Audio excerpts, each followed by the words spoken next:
Questo a lungo, Seidini ancora col pallone tra i piedi, entra in area di rigore in questo istante, Seidini va e c'è la respinta del portiere, la prima in maniera piuttosto decisa, si rimane sullo 0-0.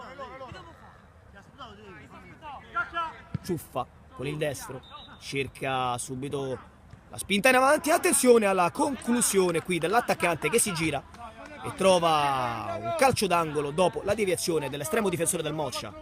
Mani allarga a sinistra, subito gliela porta via Di Mario, poi cerca lo giudice, lo trova, la conclusione, interviene l'estremo difensore in due tempi, la fa sua, allarga subito dall'altra parte, Di Mario guarda la porta, il tiro, buono l'intervento di Di Jacopo, palla che rimane lì, ancora un brivido e poi tutto fermo, dice l'arbitro. Spazio, controlla la palla, poi la colpisce male, la perde. Di Mario di nuovo dentro il numero 16. Ancora un grande intervento dell'estremo difensore. Per i suoi. Pacifico in mezzo al campo, detta ordine.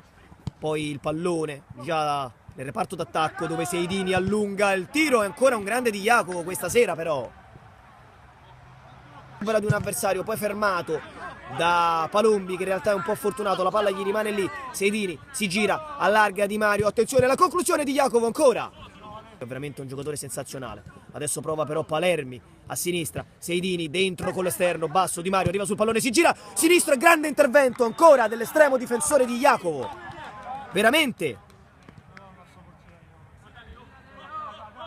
svetta da Magnini, Pacifico di prima molto bene, Di Mario continua la percussione per i suoi, palla dentro col mancino, ancora Di Jacopo, l'ottima risposta.